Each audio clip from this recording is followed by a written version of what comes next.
Welcome to CharityVillage Connects. With the COVID-19 pandemic continuing to dramatically impact many traditional fundraising events, Canadian nonprofits are having to find new ways to raise much-needed operating funds. Virtual events and digital campaigns, including crowdfunding, are gaining ground as nonprofits and charities are transforming their fundraising with new tools and events. I'm delighted to speak to one of Canada's most knowledgeable fundraising experts for her insights on the future of fundraising. Joining us today is Marina Glogovac, CEO of CanadaHelps, the largest donation platform in North America and a fast-growing, technology-driven charitable social enterprise. Under her leadership, CanadaHelps has rapidly accelerated its growth trajectory, more than doubling the donations it facilitates for charities and dramatically expanding its software and success strategies for charities and donors. Marina is passionate about charities and their essential role in Canada and about building the capacity of the charitable sector through cutting-edge technology and high-quality education.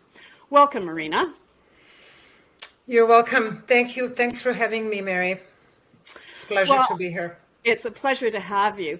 I'd like to go back to the beginning of the pandemic. We saw that continued lockdowns were having a devastating effect on the ability of nonprofits and charities to fundraise.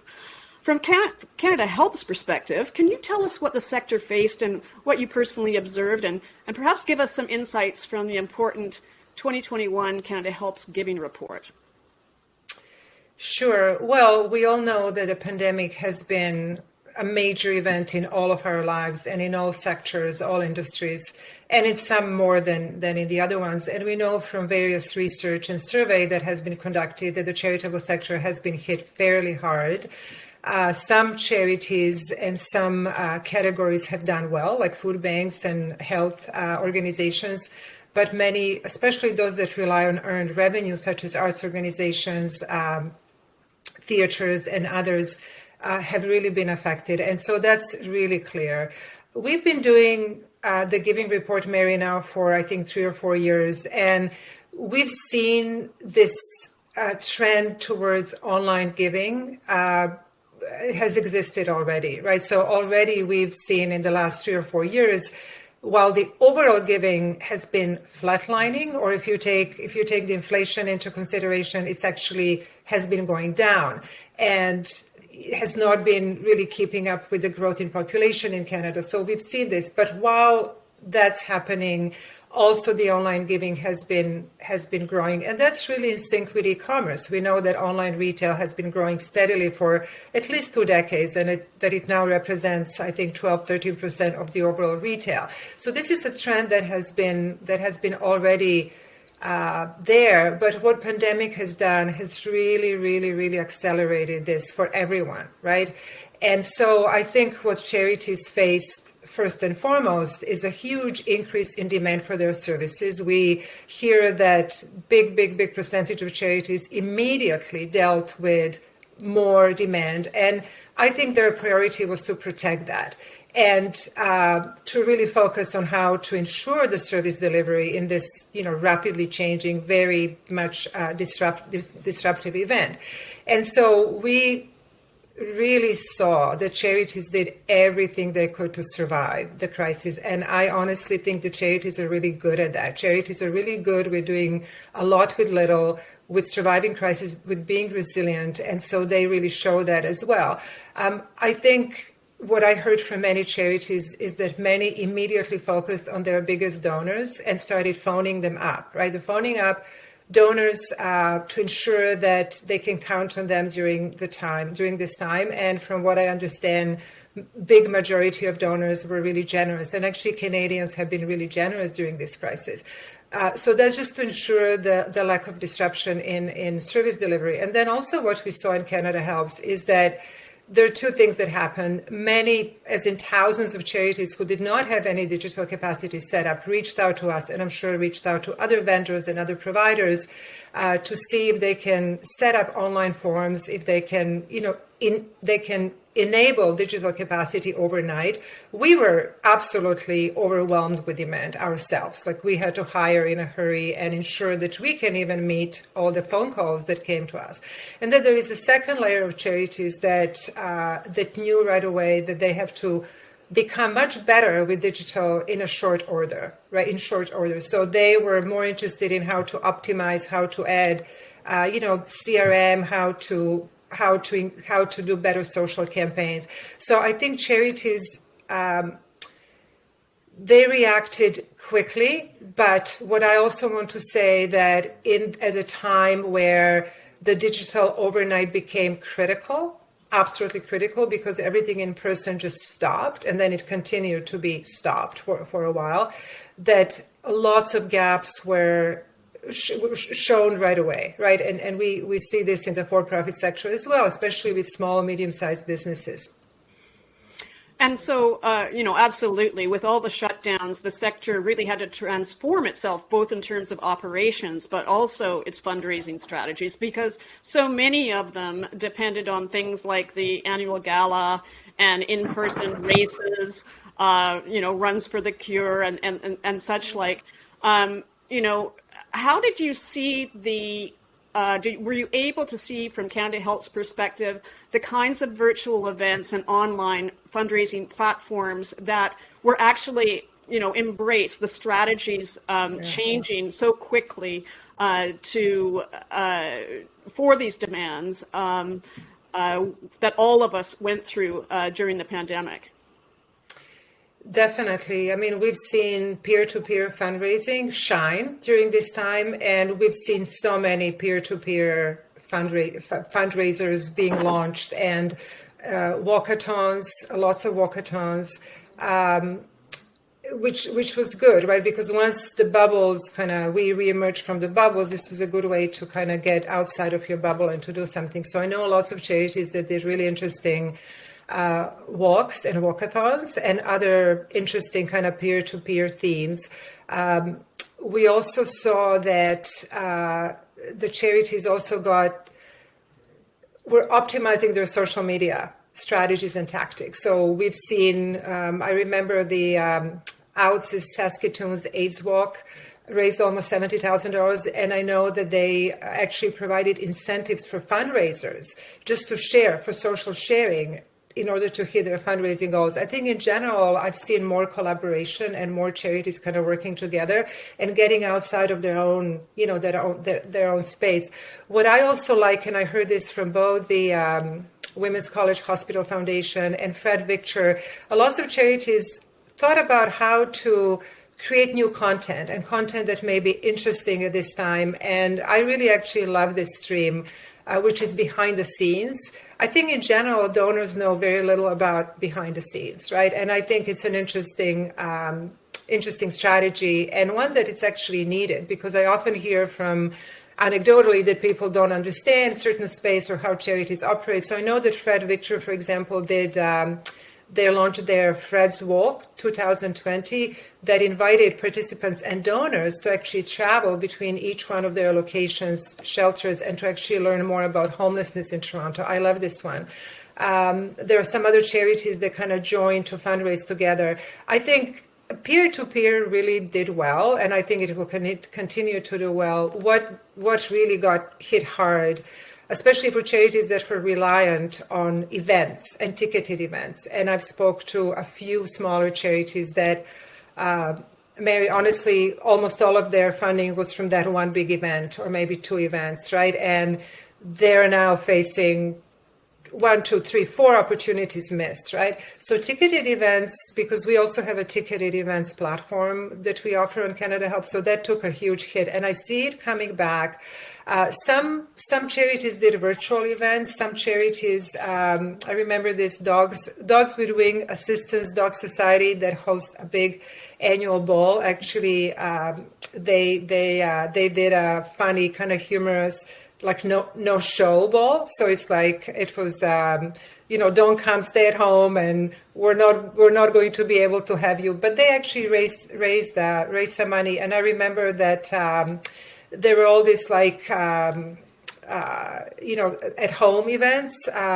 Food for Life worked with Home Sweet Hope to raise funds for empty bowls at home events, where they send soups that are locally made by local chefs to home. And they actually had, I think I have the stat here, 375 people attended this virtual event. So definitely charities got really creative with what they had. I would have to say that those charities that were already set up to do on the events platform, on the peer-to-peer platform, with the online donation forms, and that actually had email lists that could be worked and added on, and that they in general did better. I think charities that didn't even have the baseline in some of these things are ones that really, I think, suffer the most at this time.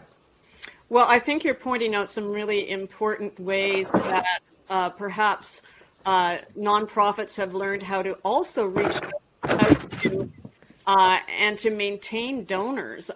What challenges and opportunities did this digitization during the pandemic bring for developing donors and maintaining donors?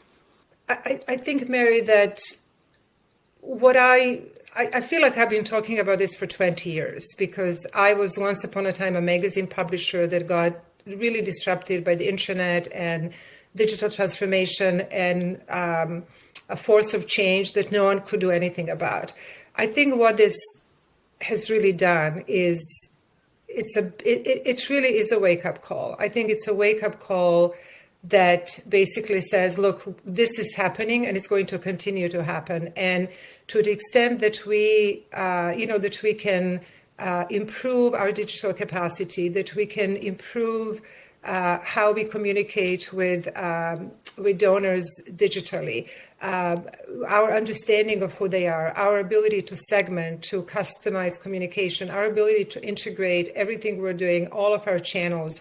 That's really the road that we have to embark upon, regardless of what's your starting point, because that will increasingly be how things are. And we, again, the charitable sector does not exist in a vacuum. These are the trends that are all around us. And when I prepare for some of my, speeches, I read a lot of research from the for-profit sector, right? And it's really the same things are happening. I would maybe say that in the for-profit sector, there is more awareness of how critical this is, right? And more pressure to adopt and to change. And I read many surveys that say that the for-profit companies have literally accelerated their plans for digital transformation by 10 years because of the pandemic, 7 to 10 years. And so what they were hoping to achieve in the next 5, 7, 10 years, they did it now. They invested a lot of money, and now they actually have vested interest to continue with that, because they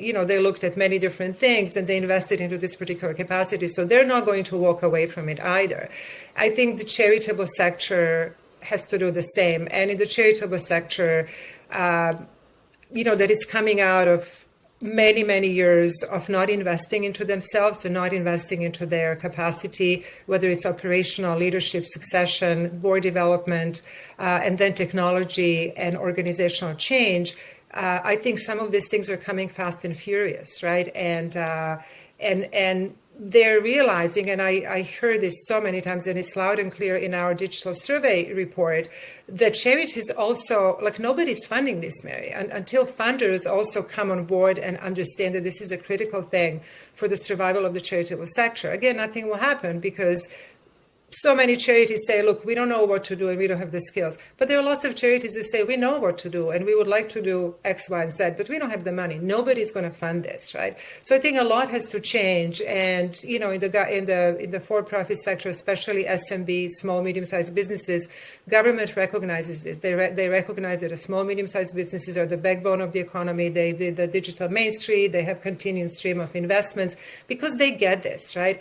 But the same is true for the charitable sector. And I think the stakes are even higher, because I think one thing that we'll see post this pandemic, the enormous fallout from the lockdowns and the pandemic in mental health, in health, in illnesses, in isolation, and all the other things. Well, who's going to pick up that? Who's going to be there to deal with this? Is the charities, right? So I think it's a critical moment for the charitable sector, and I think the awareness of where charities are at. It's not just up to the charities and executive directors and staff. It's also boards and government and funders as well, that they need to provide some help, much like they're providing help for the for-profit organizations.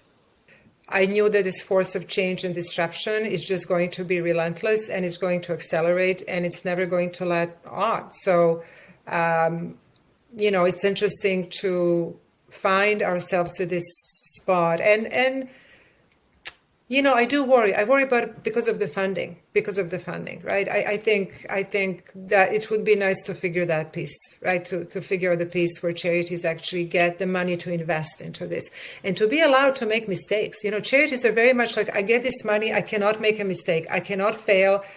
Well, this is not going to be an overnight. So I think the funders also have to realize and look into the for-profit sector. This is not an overnight thing. I mean, look at the travel industry, the music, the publishers. I mean, it took them forever to kind of figure out how to be in this new space. And those that did, they have good content, but it's not going to be an overnight. And I think funders sometimes place unrealistic expectations on charities.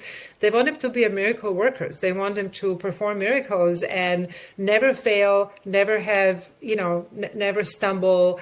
And that's not a good thing in the charitable sector, because this new environment is all about agility. It's about learning in action. It's about sharing. It's about transparency. It's about learning from each other. And if there is this culture that I get the money to do something, and God forbid I'm not amazing and I didn't achieve digital transformation in 2 weeks, that's just not going to work, right? So I think there is a lot of work on that systems level that needs to happen as well.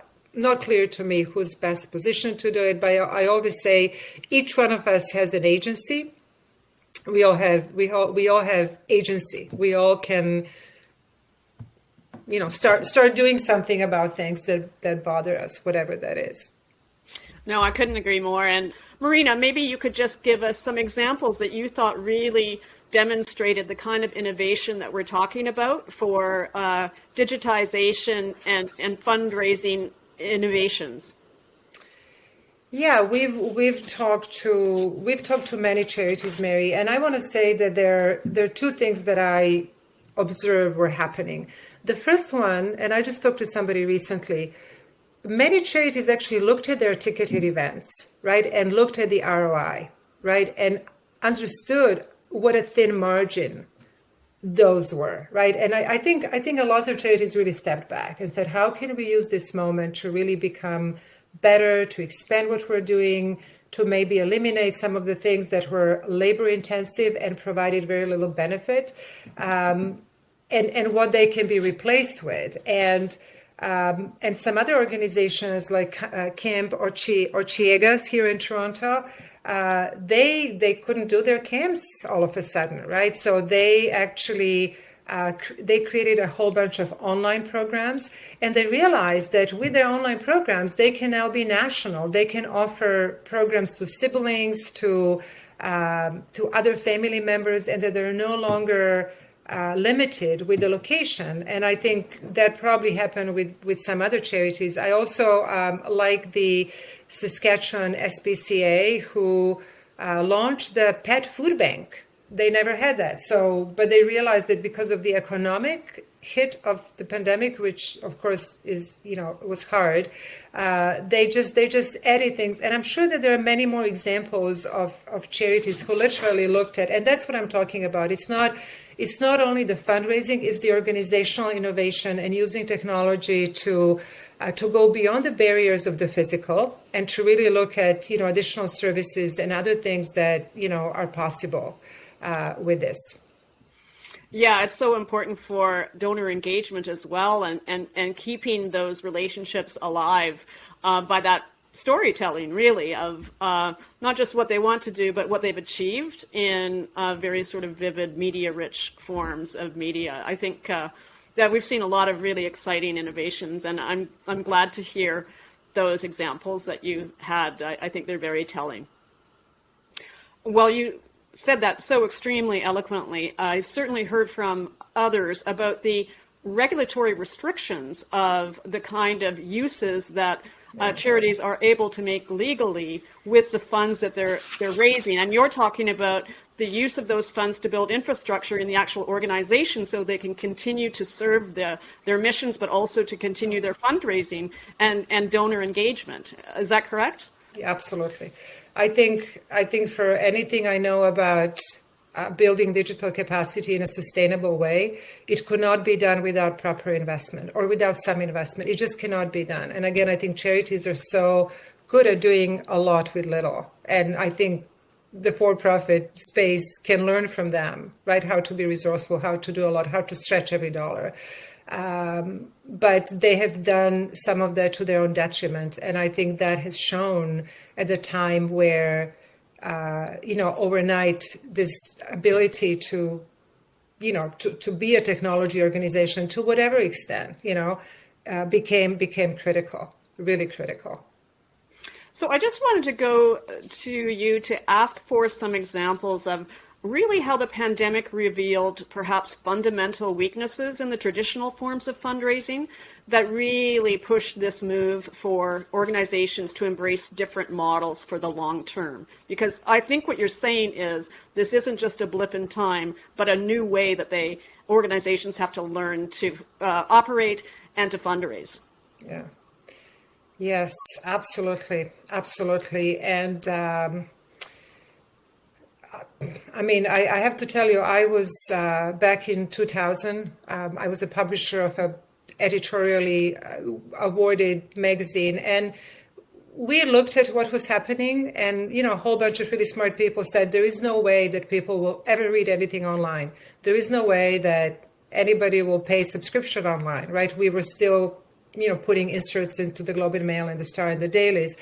And so that transition, well, now when I look at publishers and media that actually has survived and adopted, they're generating 100% of their consumer revenues through online channels, right? But that road is not overnight, right? And I keep saying to everyone, there is no silver bullet here. But what you need to recognize that much like the e-commerce and the online, we live in the digital economy. If you look at any stats about digital economy and how fast it's expanding, again, with the pandemic, in a few short years, it will be a third of the global GDP, right? So this is a force that nobody will stop. The question is, are you proactive and do you go to meet it, or are you just going to be run over, right? Because it's coming. It's coming regardless of what you think about it and whether you like it or not. So I think, Mary, I think lots of charities, and I talk to so many, and the charities are at different levels, right? Some don't have the basics, right? They don't have the email list. They don't have the basic kind of optimized online forms. They don't do some kind of, basic social media. They don't engage in the online acquisition of donors, and they don't understand the cost of acquisition, and they need to set all that up. They don't, the fundamental analytics. I think ones that are usually, unfortunately, the bigger charities, unfortunately, that are past that. I think the question of how do you thrive and survive in the digital era with changing donors' expectations, because eventually all of us baby boomers will churn out. And the new people that are coming are just fundamentally different. They're digital natives. They are all about user experience and UI. And all the surveys say that they're not going to tolerate unoptimized websites and 5 million clicks. And that's even if you manage to engage them. So I would take this very seriously. I think for some organizations that are past the kind of the few basics, for them, the issue is how do we transform our organization? And I have to tell you, I talk about this all the time. I feel like a broken record on this. I know for sure that the matter of achieving success with adopting to this era that we're in will eventually involve more than buying a bunch of technology or even hiring a person or two that that have expertise in this area. It will become an organizational effort. It will become about your workforce, the collaboration, the productivity tools that you use, the flexibility, the organizational design, because the old system, the old structure, the old org structures are really at odds at sort of the agility and the fluency and of the digital age. So somebody said to me the other day, how do we start? And I literally said, hire an organizational change consultant. Because I think, and I definitely experienced this as a media executive, so much of it is you eventually hit your own mindset and your culture and kind of the fact that you are very much in a status quo and that you don't know how to get yourself out of it. And I was there, so I totally understand how that can happen. But I think what will be needed for how am I going to be a different organization 10 years from now? It's going to be a larger culture and mindset effort, right? And that's a lot of work, and that's something that is not going. And that goes for everyone, not just for charities. Well, I think you've raised a really important point about reaching out to young people that I'd love to address here, because we know that the nonprofit sector has been dependent for a long time on the baby boomers, and it's so critical now to engage younger donors, millennials and Gen Z. And really, has the pandemic kind of accelerated this sort of transformation into strategies that might actually be positive in the long term, because they're using digital tools that are more familiar to these young digital natives? I think so. Absolutely. I think so. I think there is a massive upside for charities to develop their capacity and to really figure out how to tell the stories that appeal to these younger people. Because younger people, of course, they're not uniform, and there is, diversity, but we know that they really care about social causes. We know that corporations are racing to develop themselves, to refashion themselves into the agents of social good. And I'm sorry that I'm a bit cynical here. I think, of course, I don't want to be cynical, but it's true. And I think that's partially because of their millennial employees, right? Because millennial employees absolutely want to work for someone. They demand their CEOs to be vocal. They demand their CEOs to take, I've been reading so much about it, and it's quite extraordinary, actually, to the extent that, especially in the States, the CEOs are taking stance on issues. But it's all driven with this younger generation, younger donors. But you see, the flip side of that, Mary, is that they don't necessarily differentiate like you and I do. What's the crowdfunding platform? What's the corporate thing? What's the charity, right? Or I'm the person who loves charities, and I always say they're the original social entrepreneurs. They're the purest of the pure. I met so many amazing people who really have foregone, lives with more money or something to actually do good. And I'm slightly, always slightly suspicious towards, is this corporation really doing this, because they want to, or because it's marketing. This is the era of the social marketing, right?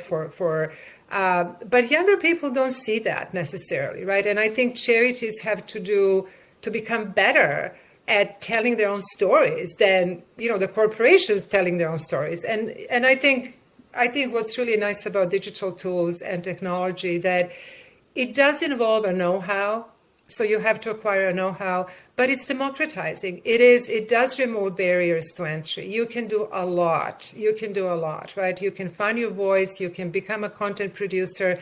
You can become a publisher, right?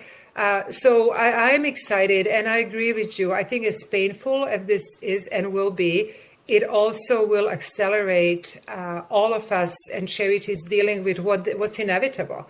What's absolutely inevitable, because this is inevitable. It's just not going to stop, and it's not going to be overnight. It's a bit of that boiled frog parable, although I hate that, but it's true. It's this change is kind of creeping up. It's happening, and you can push it away and you can ignore it, but it's going to hit you at some point. And I think pandemic, and what we read in our digital survey as well, Mary, was eye-opening, because so many charities said, yeah, we get it, but we don't have the funds to deal with this, and we don't have the know-how, we don't have the expertise, we don't have the skills. But 1 in 3 said, if we don't get it, I don't think we can survive the next several years, a few years. I forget exactly, I have it here. Yeah, no, I saw those statistics, and those were really disturbing. And but they also shine a light, obviously, on some of the fundamental kind of weaknesses in the fundraising systems and strategies that have been used, as you've clearly outlined. I'd really like to give you an opportunity to actually speak to the idea of around, we're certainly seeing the pandemic brought all these changes, and the Delta variant and other new variants of concern could keep the pandemic with us for at least some time to come. And I was wondering if you could give us your best advice for organizations and charities to survive the interim challenges that we have and to build a better, more sustainable source of funds to thrive in the future. Yeah, I mean, I think it's hard to know what's going to happen with the pandemic, but it's scary to know that this can even happen. And of course, it's scary to think that it can happen again because it happened once. So, who's to say that some other virus will not show up? I think clearly the message is very clear to me. And again, it just reinforces the trends that have been happening, for like at least 2 decades. Well, 2 decades. There has to be an investment in digital. It has to be taken seriously. It has to be prioritized. And I know charities are often really focused on service delivery. They live head to mouth, day to day. This does require a little bit of a step back and figuring out how that investment will be made, getting the board on side. The status quo has to be disrupted. It's already disrupted, right? But now it's a matter of what are you going to do about it, right? Because you can probably survive in this way for another, 2, 3, 4 years. There are really generous people who will support you. But I think asking yourself, knowing that the digital era is here and the digital economy is here, it's really asking yourself, what is your plan? What is your plan? Where do you start? But most importantly, Mary, how are we going to fund this? That's why I've been going around and saying, how come the government is not putting money the same way they're putting into small, medium-sized businesses through digital Main Street? There are lots of corporations who want to help, but again, we lack a platform or a mechanism. I think that's going to be key because what we're also seeing now that every organization in every space is racing to become more digital. Well, the cost of digital talent has hit the roof, has gone through the roof. It's even impossible to hire someone. So I think highly skilled volunteering is something that we need to really start paying more attention to and start figuring out how can all these digital experts in various areas come and help charities, because certainly charities will not be able to hire all of them. I mean, so many of these people in their junior level make more money than the average executive directors in so many charities. So I think it will be hard, but I really do have so much faith in the charitable sector. And I think that in some ways, this could be a good thing. Like you said, there is a silver lining in here, right? In that I think just so many more organizations have recognized that they have to get on with it, where before the pandemic was something that they were going to do and, it wasn't a priority. Well, I just wanted to add to your last point, when you talked about more government funding for building the kind of infrastructure that nonprofits need, is there any advocacy or any kind of movement that's going on that the sector should be aware of, that they can lend their voice to?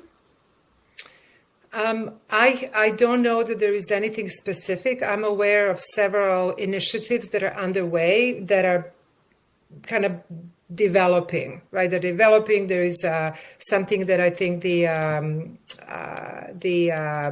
Ontario Trillium Foundation is doing with some corporations. There is another group that I think is looking into it. I think Imagine is doing something as well. I think it's not clear to me. I mean, we don't engage in advocacy per se, but it's certainly a good idea, because I really don't see how this can happen without funders coming on board. Whoever they are, whether it's the government, whether it's the foundations. We're just coming out of this mindset that is so entrenched. It's so entrenched that, capacity is not to be funded. Well, you can't do this without that. It's just not going to be possible. Well, I couldn't agree with you more. And Marina, I want to thank you for your really astute analysis and for sharing your best practices for fundraising and your ideas and great experience around the whole digitization of the sector to help charities and nonprofits survive these really difficult times and potentially thrive in the future. So thank you so much, Marina. You're welcome. You're welcome, Mary.